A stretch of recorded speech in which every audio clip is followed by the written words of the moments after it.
Como nós vimos nas aulas anteriores, as leis de Newton constituem os conceitos básicos da mecânica para que a gente possa resolver, para que a gente possa entender como que as grandezas cinemáticas surgem, como que elas aparecem, como que um corpo adquire velocidade, adquire aceleração e assim por diante. Nós aprendemos que existem basicamente duas classes de problemas. Numa primeira classe de problema, nós sabemos quais são as consequências das forças externas e queremos determinar quais são essas forças. Numa outra classe de problema, nós conhecemos as forças externas que atuam sobre um sistema composto de massas, de cordas e assim por diante, e queremos determinar quais as consequências da ação dessa força. Nós queremos determinar como que o sistema desenvolve as grandezas cinemáticas, velocidade, aceleração e assim por diante.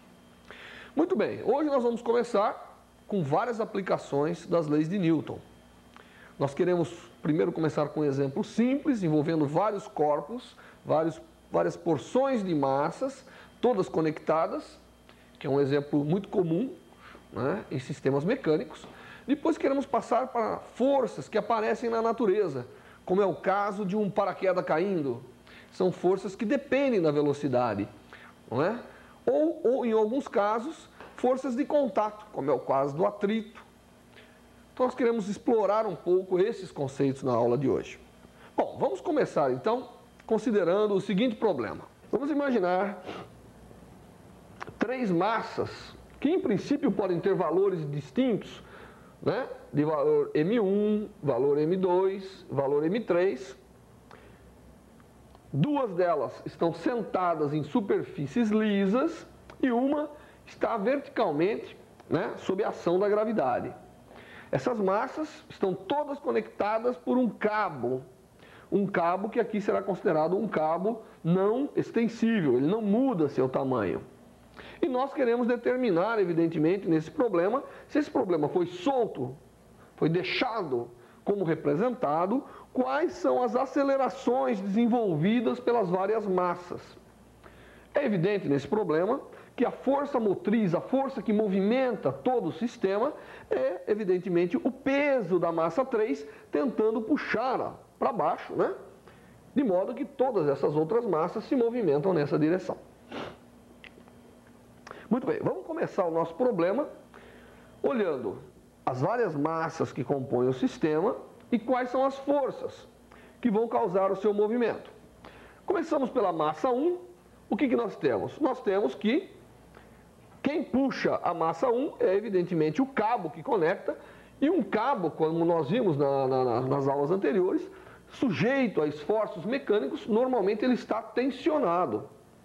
E a função do cabo é transmitir essa tensão para todos os pontos nos quais ele está ligado. Então aqui, por exemplo, se vamos imaginar que a tensão T, que nós não conhecemos, é a tensão deste cabo, portanto, esta tensão é a força que, evidentemente, está movimentando, melhor, a massa 1.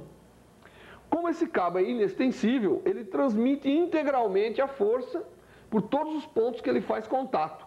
Portanto, a força que está movimentando o corpo 2 também é a mesma tensão T. E, evidentemente, como ele está em contato aqui com a roldana, esses pontos também estão sujeitos à mesma tensão T. E, é claro, nós não podemos esquecer que existe ainda a força agindo aqui, não é?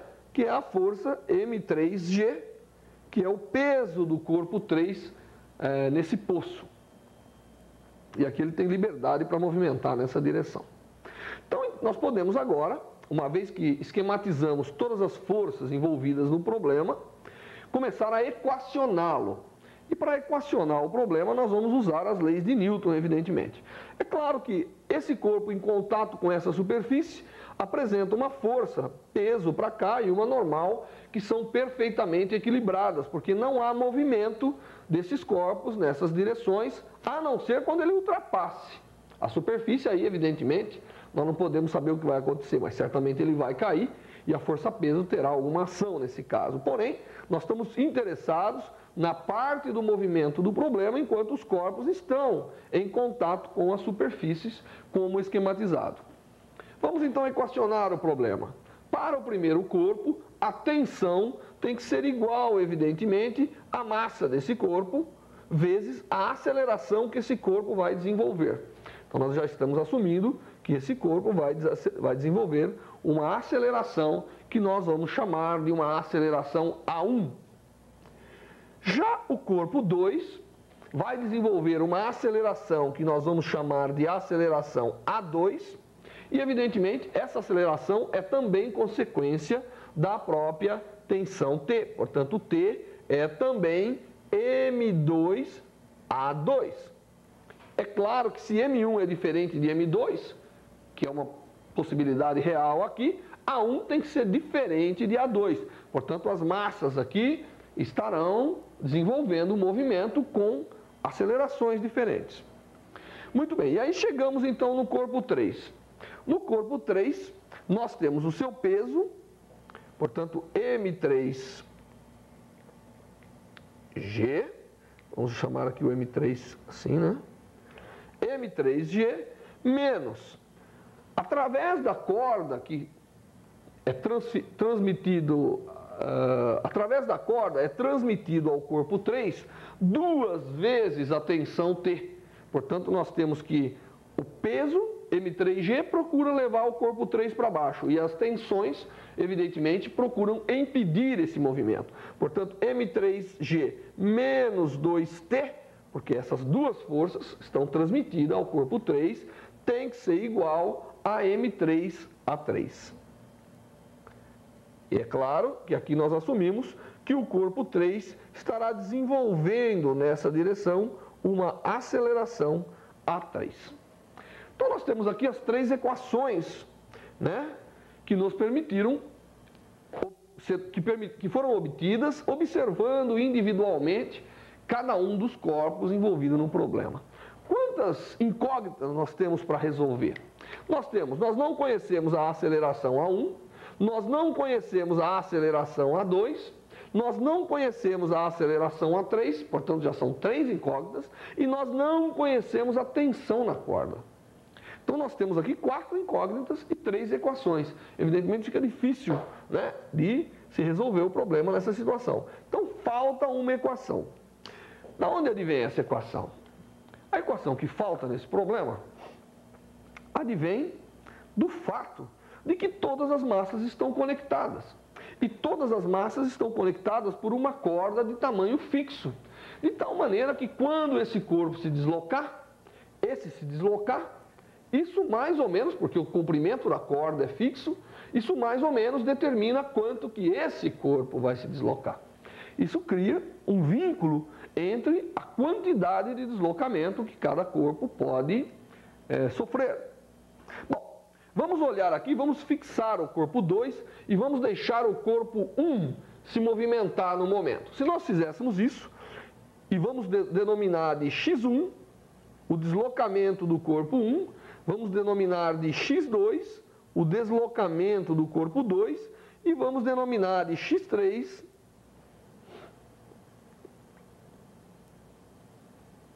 o deslocamento do corpo 3. Vamos primeiro segurar, né? Nós vamos fixar a posição do corpo 2 e vamos ver qual é a relação entre o movimento do corpo 1 e o movimento do corpo 3. Ao fazermos isso, nós temos que, se x2 for zero, garantidamente, x3 é igual a quê? Quando x1 se movimenta de x1, quando o corpo 1, é deslocado de x1, essa porção da corda deslocada, ela é usada para aumentar o comprimento dos dois lados aqui do contato com a roldana. Portanto, somente metade do deslocamento x1 é que é permitido ao corpo 3. Portanto, nesse caso, nós teríamos x1 dividido por 2. Vamos agora fazer o contrário. Vamos fazer x1 fixo, 0, vou segurar esse corpo e vou permitir um deslocamento de valor x2 para o corpo 2. Nesse caso, evidentemente, ocorre a mesma coisa. Quando o corpo 2 deslocar de x2, o corpo 3 só vai poder deslocar de x2 dividido por 2. Por que isso? Porque metade da corda metade do deslocamento dado ao corpo 2 tem que ir para esse lado da corda e metade para esse. Portanto, se x1 fosse 0, x3 seria, evidentemente, x2 dividido por 2. Como eu posso deslocar os dois simultaneamente, esses deslocamentos se adicionam. E o que eu tenho é que a relação entre o deslocamento do corpo 3, o deslocamento do corpo 1 e o deslocamento do corpo 2 são dados por essa relação. Essa é a equação que faltava, e ela evidentemente advém do fato de que todas essas massas estão conectadas por uma corda que não muda de tamanho. Essa equação 3 me permite entender a relação entre as grandezas cinemáticas envolvidas no problema. Por exemplo, se eu tomar a derivada dessa expressão com relação ao tempo, e lembrando que a derivada da posição é a velocidade, nós tiraríamos que a velocidade do corpo 3 tem que ser igual a meio da velocidade do corpo 1 mais a velocidade do corpo 2, não é verdade? Porque basta colocar o meio em evidência, e como as derivadas representam a velocidade de cada corpo, teríamos isso. Se eu tomasse novamente a derivada, lembrando que a derivada da velocidade é a aceleração dos corpos, nós obtemos finalmente que a aceleração do terceiro corpo tem que ser metade da aceleração do primeiro corpo mais a aceleração do segundo corpo. Esta equação é evidentemente a equação que faltava, que complementa as equações de força que eu já havia montado. Portanto, nós podemos agora, retirar essas duas equações, que você já entendeu, e simplesmente adicionar às três equações existentes o fato de que A3 é igual a meio de A1 mais A2. Agora, essas quatro equações juntas podem ser resolvidas determinando completamente a grandeza cinemática mais importante nesse problema, que é as acelerações de cada massa e também a tensão na corda que une todas essas massas. Esse sistema de equações pode ser facilmente resolvido, não é? Uma das maneiras de resolvê-lo é você substituir já A3 por esse valor. Então, nós teríamos que M3G menos 2T é igual a M3 vezes meio, portanto, dividido por 2, de A1 mais A2. Então, nós já substituímos, pegamos esta equação e substituímos nesta equação. Aí, depois, nós podemos vir aqui e substituir no lugar do A1, T dividido por M1. E no lugar do A2, T dividido por M2. Então, a equação que nós obtemos é M3G menos 2T igual a M3 sobre 2 vezes T sobre M1 mais T sobre M2. Essa equação, evidentemente, só envolve T, não conhecido. Portanto, nós podemos eliminar T dessa equação e já obtivemos a primeira grandeza procurada, que é a tensão na corda envolvida no problema. Então, resolvendo essa equação, nós obtemos, não é? Eu preciso criar um pouco de espaço aqui em cima agora. Lembre-se, mantenham essas equações em mente. Resolvendo essa equação, eu obtenho que a tensão, não é? Colocando T em evidência, somando, subtraindo, eu obtenho que a tensão no cabo é exatamente G dividido por 2 sobre M3 mais 1 sobre 2 M1 mais 1 sobre 2 M2. Claro, essa aqui é a solução disso aqui. Nós não vamos dar os passos todos, mas é uma equação muito simples de ser resolvida, que pode ser resolvida facilmente aí no seu caderno de notas. E você então obteve a tensão, o estado de tensão envolvido na corda que une todos esses corpos. Conhecendo-se a tensão T, nós podemos determinar todas as acelerações. Portanto, a aceleração 1, se você lembra que T era igual a M1 A1, né? nós podemos tirar que a aceleração 1 basta dividir t por m1. Portanto, nós temos g sobre m1 dividido por 2 sobre m3 mais 1 sobre 2m1 mais 1 sobre 2m2. Da mesma forma, a 2 será igual a g sobre m2, agora, né? Dividido por 2 sobre m3 mais 1 sobre 2m2, m1, desculpa, mais 1 sobre 2m2. Essas são as duas acelerações. São as acelerações do corpo 1 e do corpo 2 que estão se movimentando na superfície horizontal do nosso problema. A aceleração do corpo 3 é evidentemente a soma dessas duas acelerações dividido por 2. Existe um tipo de força muito importante na física e também muito importante na natureza, claro, que são as forças que nós chamamos forças retardadoras, proporcionais à velocidade.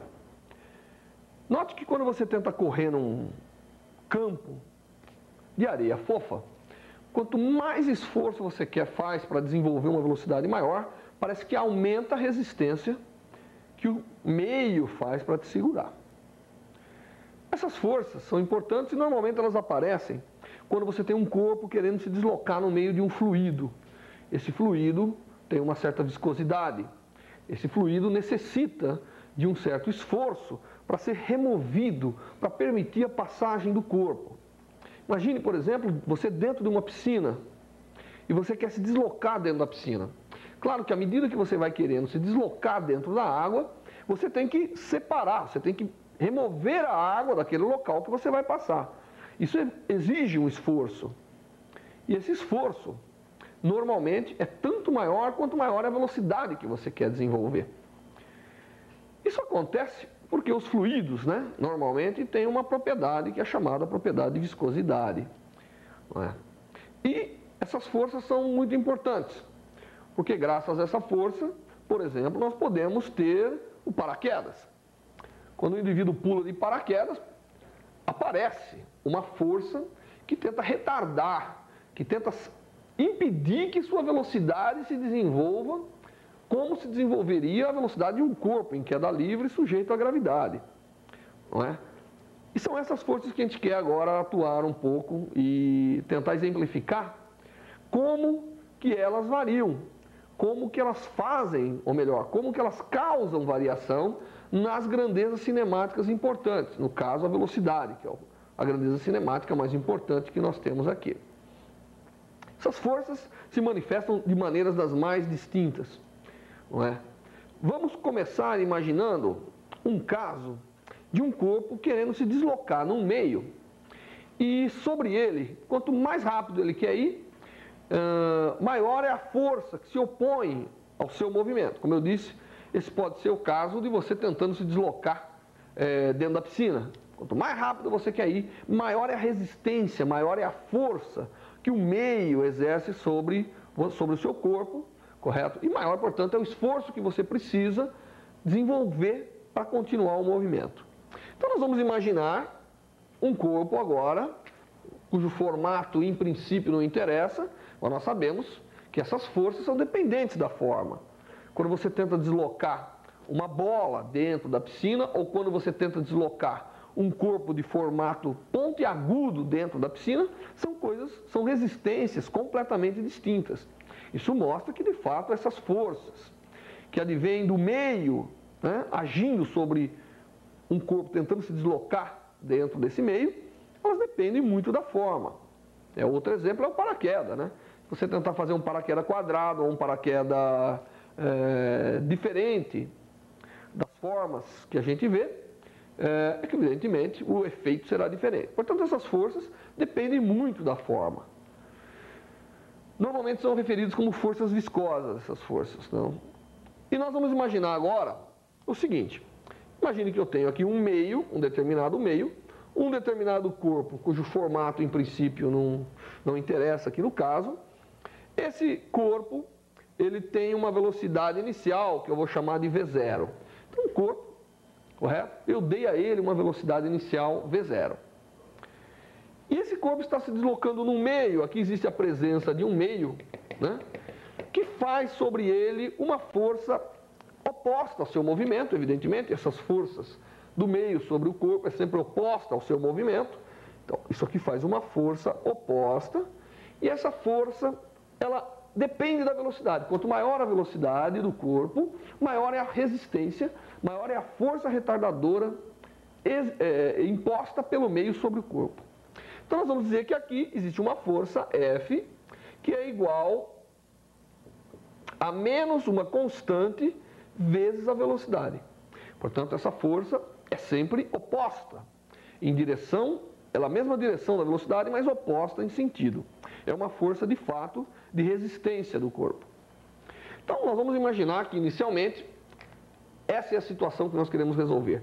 Um corpo que se desloca com velocidade v inicialmente. Então, em t igual a 0, ele tem uma velocidade inicial v0, e nós queremos saber agora qual é o efeito do meio sobre o seu movimento. Claro que o efeito do meio vai ser de retardar, de remover velocidade. Mas à medida que o meio vai removendo velocidade do corpo, a força, a resistência do meio vai diminuindo também. Então é um caso onde a força varia de acordo com a variação da velocidade. E nós queremos entender como que essa velocidade varia com o tempo. Essa é a nossa pergunta. Dado essa situação, como que V depende do tempo? Como que a velocidade do corpo diminui? Evidentemente não é um caso de movimento uniformemente acelerado, não é isso. É um caso de movimento desacelerado por uma força que depende da velocidade. Bom, primeira coisa que nós temos que fazer, aonde essa situação poderia ser aplicada? Por exemplo, quando você vem correndo, né, com velocidade constante e tenta entrar dentro de uma piscina ou de um rio, mantendo aquela velocidade, né? Então, o que vai acontecer? Sua velocidade vai começar a diminuir. Ou então você pega um corpo, um objeto, e joga no meio, deu uma velocidade inicial ao corpo, e evidentemente essa velocidade vai, de alguma maneira, decair com relação ao tempo. E é isso que nós queremos determinar. Vamos começar equacionando esse problema. Bom, para equacionar esse problema, é um problema típico de dinâmica, né? Nós temos que nos usufruir da segunda lei de Newton, que diz que, dada uma força agindo sobre um corpo, ela produz uma variação da velocidade, e essa variação de velocidade está relacionada com a força da seguinte forma: a massa do corpo, que nós vamos assumir que a massa do corpo é m, vezes a variação de velocidade, que é a aceleração, é igual à força que age no sistema. Pois bem, aqui a única força que age no sistema é a força de resistência do meio proporcional à velocidade, portanto é menos bv.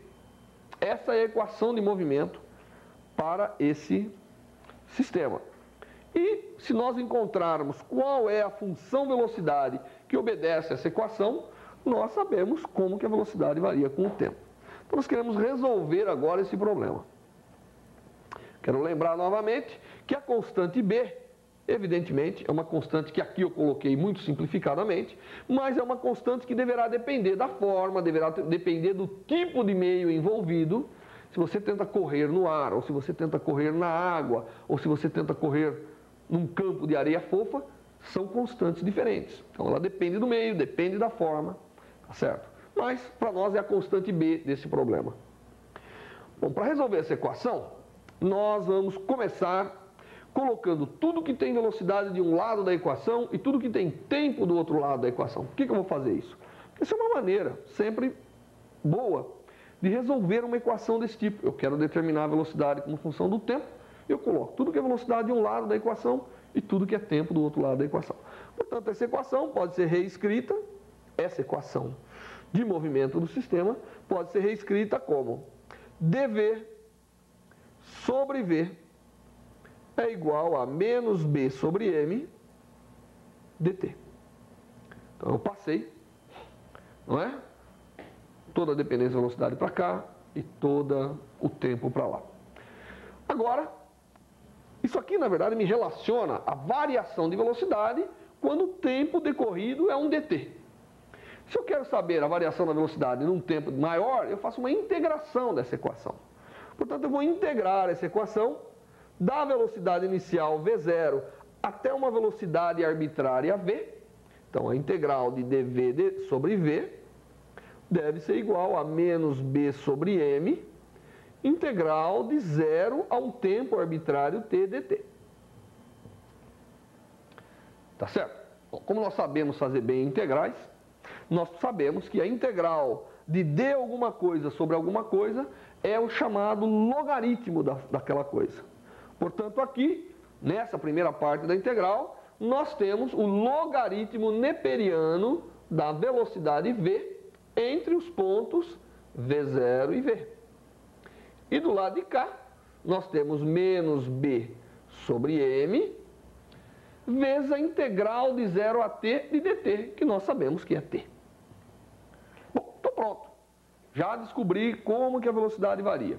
Embora não está colocada de uma forma muito apropriada, eu vou reescrever isso aqui. Tá certo? Então, reescrevendo essa equação, nós temos que logaritmo de v entre o ponto v e v0 é, portanto, logaritmo de v menos logaritmo de v0. E isso tem que continuar sendo igual a menos b sobre m vezes t. A diferença dos logaritmos é o logaritmo da divisão entre aquelas grandezas. Portanto, isso aqui pode ser escrito como logaritmo de v sobre v0, e isso continua igual a menos b sobre mt.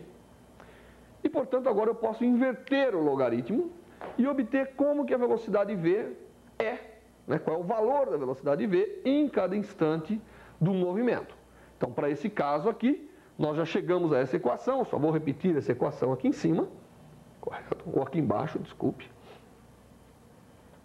Então, nós podemos reescrever isso aqui como logaritmo de v sobre v0 igual a menos b sobre mt, ou seja, a velocidade, né? Ou seja, a velocidade, invertendo o logaritmo, a velocidade do corpo num instante t qualquer é exatamente a velocidade inicial do corpo vezes a exponencial de menos b sobre m vezes t.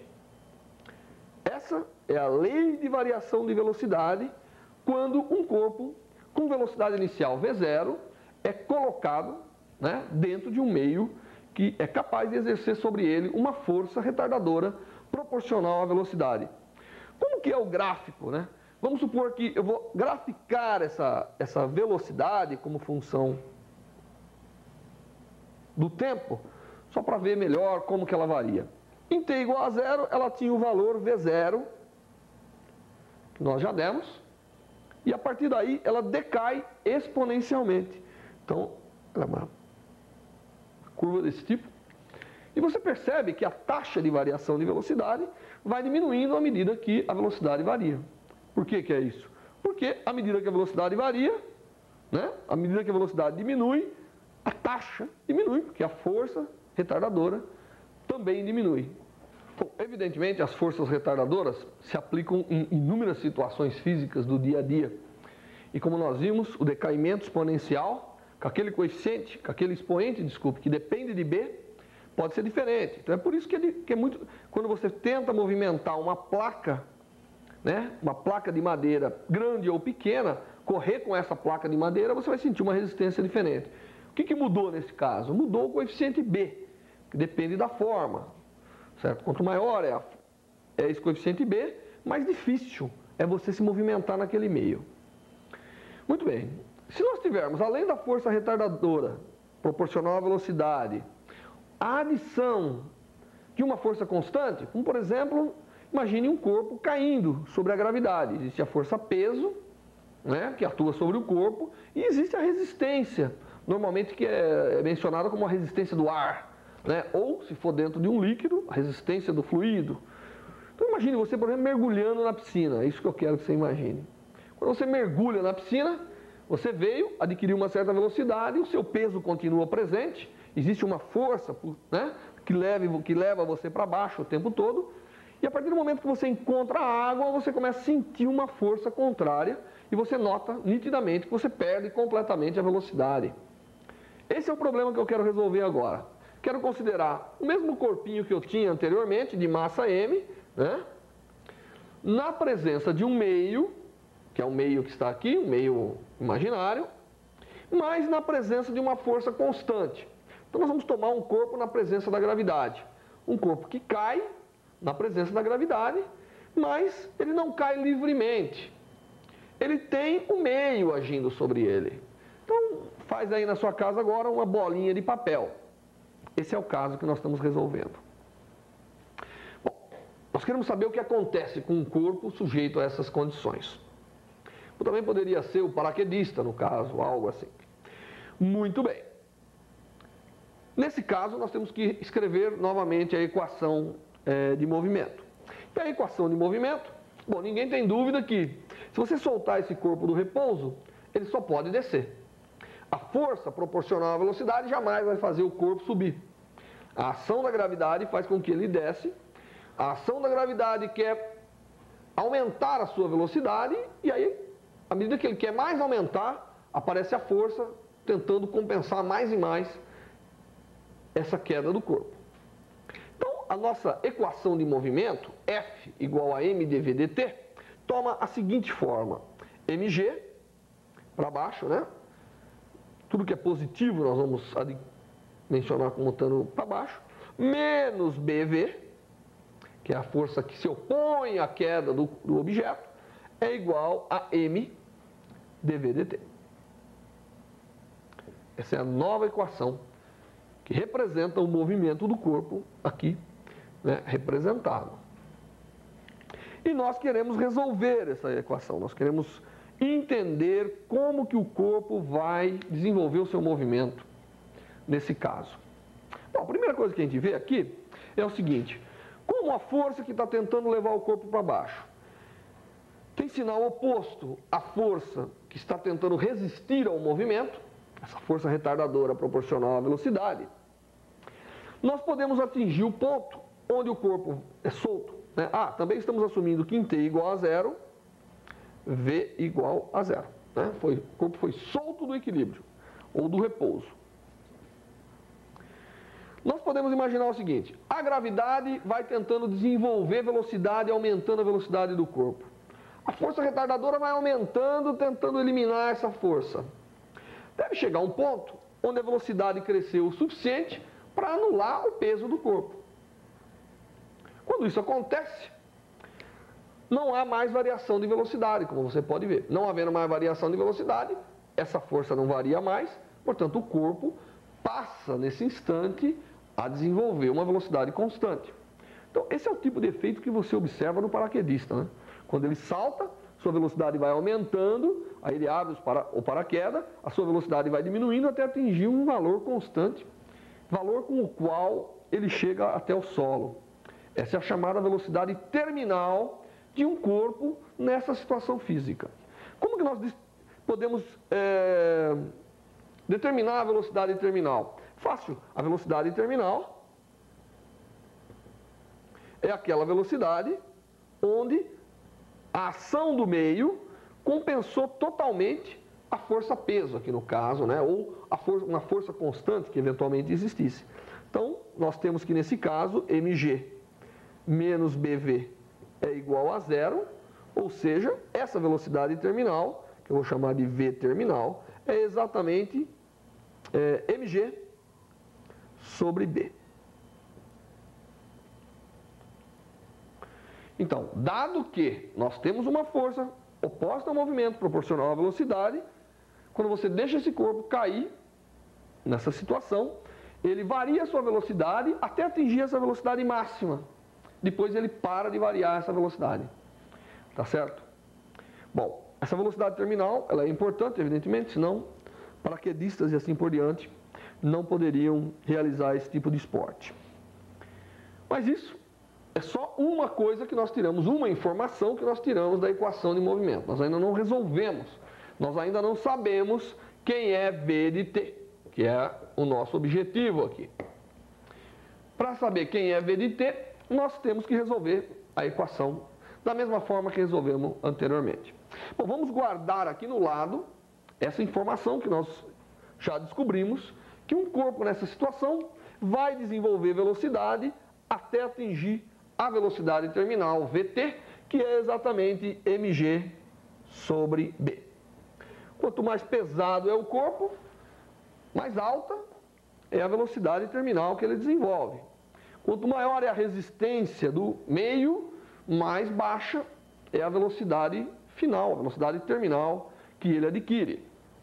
Bom, muito bem. Vamos então agora resolver essa equação. Como que a gente resolve essa equação para obter a velocidade como função do tempo? Bom, nós resolvemos da mesma maneira que resolvemos anteriormente. Vamos colocar tudo que é velocidade em um membro da equação, tudo que é tempo no outro membro da equação. Muito bem. Então, para fazer isso, nós vamos começar escrevendo o seguinte. Vamos dividir tudo pela massa. Então, eu tenho G, dessa equação, né? Menos B sobre mv, igual a dv/dt. Ótimo. Agora eu vou fazer mais uma coisa. Eu vou passar tudo isso dividindo para cá e o tempo para lá. Então, isso aqui pode ser reescrito como dt, ou posso só escrever primeiro v, né? G menos B sobre m v é igual a dt. Novamente, isso é a lei de variação. Dado que o tempo passou num intervalo dt, a velocidade variou de dv e essa é a relação instantânea entre a variação de velocidade e a variação do tempo. É isso que significa essa equação. Agora eu vou poder chegar aqui e de novo fazer uma integração dessa equação. Então, novamente, como eu quero saber o desenvolvimento da velocidade em todos os instantes, ela começou com velocidade zero, então eu vou fazer aqui uma integral de zero até uma velocidade arbitrária v, e aqui, evidentemente, corresponde à integral de zero até um tempo t. Então, realizando essa integral com as técnicas que nós conhecemos de integração, nós obtemos que logaritmo de g menos b sobre m v dividido por g, porque esse logaritmo vai dar o logaritmo disso, mas entre 0 e v, portanto, no ponto, a função no ponto v menos a função no ponto 0, que dá g, é igual a menos b sobre mt. De onde apareceu esse b sobre m? Ele apareceu quando eu vou resolvendo essa integral, eu vou ter que fazer algumas substituições e aparece esse b sobre m. Então, essa é a equação que me relaciona a velocidade em cada instante com o instante de tempo considerado. Claro que nós podemos agora eliminar a velocidade dessa equação. Nós sabemos inverter a função logaritmo, certo? Então, nós podemos inverter a função logaritmo, obtendo como que a velocidade varia, qual é o valor da velocidade em cada instante de tempo. E a velocidade, eliminando a velocidade dessa equação, nós temos que v de t, a velocidade em cada instante de tempo, é igual a mg sobre b vezes 1 menos exponencial de menos b sobre m t. Essa é a função velocidade para esse sistema. O que ela nos diz? Bom, se você se lembra, a velocidade terminal adquirida pelo corpo é essa aqui. Então, isso aqui é a velocidade terminal. E o resto dessa função nos diz que a velocidade, nesse caso, vai aumentando, aumentando, aumentando, tendendo a um valor estacionário. Então, se nós fizermos um gráfico sobre a velocidade adquirida pelo corpo como função do tempo, nós vamos obter uma função, bom, começou em zero, né, como nós assumimos, então a velocidade vai aumentando, aumentando, o meio vai reagindo, reagindo, impedindo, impedindo, até atingir o ponto onde a velocidade quase que não mais varia. Esse ponto, onde a velocidade praticamente não mais varia, é a nossa velocidade terminal, determinada anteriormente. Isso é um exemplo interessante de forças retardadoras, porque mostra que a ação do meio é de eliminar por completo a força externa, fazendo com que o corpo adquira uma velocidade constante. E a variação temporal é uma exponencial. É claro que as forças retardadoras são de várias naturezas, são de vários tipos. Nós consideramos aqui um tipo de força retardadora que depende só da velocidade. Há forças retardadoras que podem depender da velocidade ao cubo, ou da velocidade ao quadrado, ou da raiz quadrada da velocidade, e assim por diante. Não é? Então, todas essas forças são tratadas da mesma maneira, têm naturezas parecidas, e elas agem, né, promovendo variação de velocidade que é um pouco diferente daquelas variações de velocidade que nós havíamos visto nas aulas anteriores. Para exemplificar esse experimento que eu mostrei para vocês num exercício, que são as forças retardadoras proporcionais à velocidade, nós trouxemos aqui dois recipientes de vidro graduados, um contendo glicerina, que é um meio viscoso, como todo mundo sabe, e um contendo água, que também é um meio viscoso, mas menos do que a glicerina. Evidentemente, como esse meio é mais viscoso, a resistência que ele oferece ao movimento de uma partícula no seu interior é diferente ao que a água oferece. E nós vamos fazer o experimento, que é pegar duas bolinhas de aço, de mesmo tamanho, mesmo peso, e vamos soltar simultaneamente nos dois frascos e verificar, evidentemente, se for verdadeiro aquilo que a gente mostrou, o que nós vamos observar? Nós vamos observar que no vidro que tem glicerina, a partícula, ela retarda o seu movimento mais do que a partícula que vai cair dentro da água. Mais do que isso, se você prestar atenção, você vai ver que como a viscosidade da água é menor, e a gente lembra da velocidade terminal, né? Talvez não se lembre, mas a velocidade terminal, ela depende da massa, sim, mas depende também da viscosidade do meio. Portanto, a velocidade terminal, como a gente havia determinado, ela é igual a mg sobre essa constante de velocidade. Quanto maior a viscosidade, no nosso caso, o mg é constante para as duas bolinhas. Quanto maior é essa viscosidade, o que acontece? Menor, né, maior viscosidade, ou maior essa constante, menor a velocidade terminal. Portanto, é de se esperar que a velocidade final atingida na glicerina seja menor do que a velocidade final atingida na água. E se eu fizesse aqui mais um recipiente só com o ar, evidentemente o ar resiste menos do que a água, né? Então nós iríamos aí numa velocidade terminal ainda maior. Então vamos realizar o experimento, eu vou pedir para realizar o experimento. E como nós podemos observar, as bolinhas de fato caem com velocidades diferentes pela ação do meio.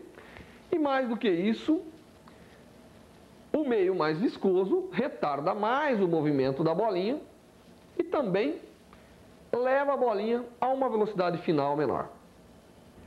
Vamos também demonstrar, vamos utilizar agora duas bolinhas que diferem, elas são do mesmo material, elas diferem um pouco da forma, portanto a constante B vai variar um pouco, mas elas diferem mais da massa. Essa é muito mais pesada do que essa. Quando eu soltar simultaneamente as duas no meio viscoso, eu espero que a de maior massa adquira uma velocidade terminal superior, maior do que a de menor massa.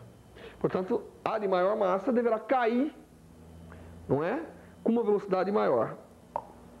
Além das forças proporcionais à velocidade, forças retardadoras proporcionais à velocidade, normalmente denominadas de forças viscosas, existem outras forças também muito importantes na natureza. Uma delas é a chamada força elástica. As forças elásticas, elas advêm do fato de que determinados corpos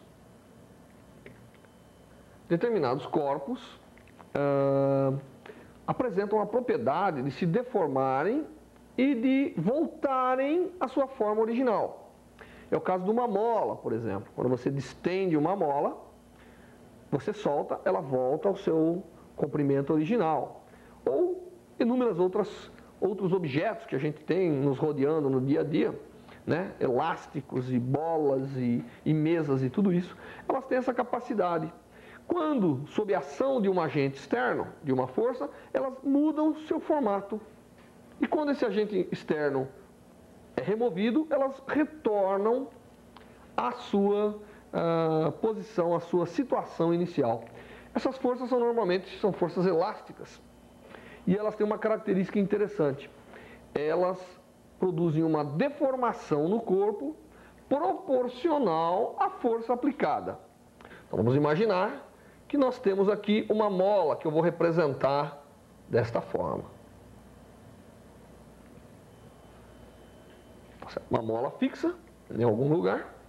E eu pego essa mola, ela tem um comprimento inicial. E eu pego agora e submeto essa mola à ação de uma determinada força externa F. Na direção, não de comprimir a mola, mas de distender a mola. O resultado da ação da força F é evidentemente de distender a mola, que agora passa a ter um comprimento diferente, passa a ter um comprimento L, né? Ou seja, houve uma variação no comprimento, no formato desse corpo, que vale L menos L0. Isso é o que nós definimos como a deformação do corpo. E o que nós notamos é que para os corpos elásticos, essa força F é aplicada e a deformação ΔL observada são exatamente proporcionais. E a constante de proporcionalidade é chamada constante elástica do corpo deformável. Essa é a famosa lei de Hooke para os corpos elásticos. Então, corpos que são capazes de se deformar e voltar ao seu formato inicial são chamados corpos elásticos e obedecem normalmente à lei de Hooke. De onde advém isso? Bom, a lei de Hooke ela é consequência de como o material é constituído. Nós sabemos que todos os sólidos ao nosso redor são constituídos de átomos. Esses átomos estão ligados e essa ligação ela não é uma ligação rígida, né? Por isso que eu consigo deformar os corpos. Então eu tenho esses átomos ligados. Quando eu faço um esforço mecânico sobre o sistema, eles mudam levemente a sua posição, mudando um pouco, no global, o formato do corpo. Como não houve rompimento das ligações químicas existentes no material, quando eu solto, ele simplesmente volta à posição inicial. Daí a natureza elástica. Mas se o esforço que eu fizer for muito intenso, quando eu fizer uma força F muito grande sobre um corpo, mesmo que ele seja um corpo elástico, considerado elástico, eu observo que às vezes eu provoco uma deformação permanente do corpo. Então aí já não é mais o regime de força elástica que a gente chama, aí já é o regime de força plástica. Quando eu provoco uma deformação permanente no corpo e evidentemente quando eu chego nesse ponto, essa relação, ou a lei de Hooke, não vale mais.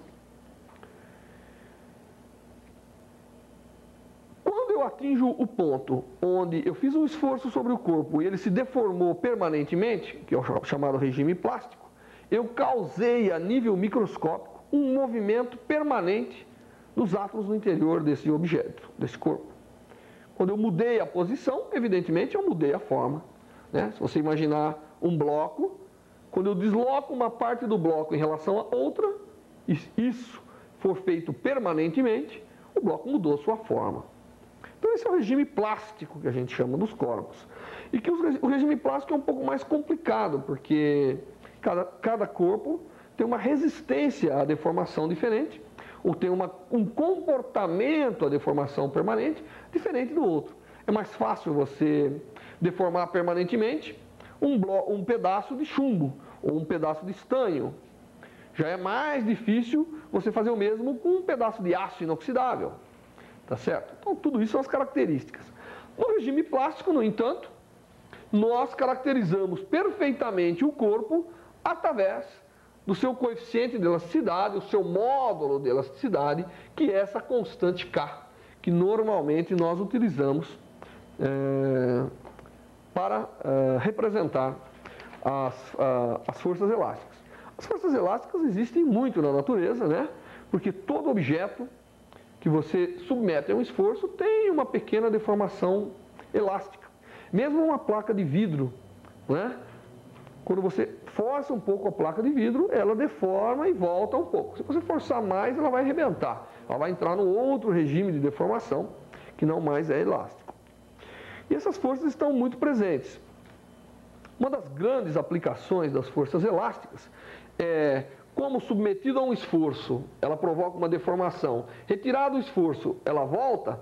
Então, você pode imaginar um esforço periódico, agindo e desatuando, agindo e desatuando. E o resultado disso são movimentos oscilatórios, constantemente presentes na natureza, né? Tudo nos parece apresentar uma pequena oscilação. E as oscilações envolvendo as forças elásticas serão temas de uma outra aula que nós ofereceremos ao longo do curso.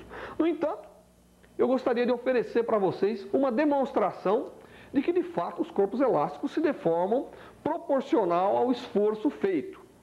Para fazer isso, nós vamos trazer aqui um sisteminha que é constituído de uma mola, onde nós vamos submetê-la a esforços diferentes e medir o quanto ela varia de comprimento. Bom, para fazer essa demonstração, nós tomamos aqui uma molinha, cujo valor do seu peso próprio é muito pequeno, tá certo? Então ela quase que não se deforma sob a ação do seu próprio peso. E nós vamos utilizar massas de valores diferentes para provocar um deslocamento do corpo. Então primeiro eu vou começar com uma massa de 45 gramas, tá certo? Nós vamos ver aqui a posição inicial, está indicando aqui 39,5. E nós vamos colocar essa massa. Sob a ação dessa massa, a mola vai se deslocar e vai indicar um novo valor, que é da ordem de 33. Então, de 33 para 39,5 são 6,5 centímetros de deformação que uma massa de 45 gramas provocou nessa mola. Então, eu vou vir aqui, 45 gramas vezes 980 centímetros por segundo ao quadrado, que é a aceleração da gravidade, me dá a força aqui, né, em dinas, e o deslocamento foi de 6,5 centímetros. Agora nós vamos colocar submeter a mola a uma força maior, e isso é feito através de substituindo a massa por uma massa maior. Então nós vamos colocar agora 58 gramas. Evidentemente, colocando 58 gramas, nós notamos que a deformação vai de 39,5 até 30. Portanto, até 30,5, desculpa. Portanto, uma massa de 58 gramas, que dá uma força, que é isso aqui, provoca uma deformação na mola, que é basicamente de 9 centímetros. Finalmente, nós vamos colocar uma massa muito superior, de 80 gramas. Claro que essas massas foram pesadas previamente, né? E agora a deformação é muito maior, tá certo? Atingindo o valor de 26. Então, de 26 para 39,5, nós temos 13,5 centímetros de deformação. Bom, então o que eu tenho aqui nessa tabela que eu fiz? Eu tenho a força aplicada na mola e a deformação produzida. Com esses dados, né, lembrando que a força aplicada produz uma deformação que é proporcional a ela, eu posso vir agora, fazer um gráfico e determinar qual é o módulo ou a constante de elasticidade desse sistema. Com os resultados obtidos no experimento que nós fizemos, nós podemos agora, né, pegar a tabela dos dados e montar um gráfico. Aqui é a força em dinas, né, porque nós estamos usando a massa em gramas e o G em 980 centímetros por segundo quadrado. Então aqui está a força em dinas. E aqui está o deslocamento sofrido em centímetros. E nós plotamos os 3 pontos colhidos, né? Quando a massa era 45, o deslocamento foi 6,5. Quando a massa era 58, o deslocamento foi 9. Quando a massa foi 80, o deslocamento foi 13,5. Com esses dados, eu posso agora vir, é claro que o zero também pertence aqui aos pontos, né? E ver se eu consigo passar uma reta por esses pontos. De fato, não está longe de ser uma reta, né? Então eu posso vir aqui, passar a melhor reta por esses pontos, mostrando dessa maneira a linearidade entre a força aplicada e o deslocamento, o que prova a lei de Hooke, né? A lei de Hooke da elasticidade dos corpos. Uma vez que eu tenho esse gráfico, o coeficiente angular da reta no gráfico de força versus deformação me fornece o valor da constante de elasticidade. Então eu posso vir aqui agora e determinar, né, a tangente desse ângulo com as unidades devidas e determinar que a constante K de mola para o sistema que nós utilizamos nessa demonstração vale aproximadamente 4.900 dinas de ação de força feita sobre aquela molinha que nós havíamos utilizado para demonstrar, haverá o deslocamento de 1 centímetro de deformação elástica.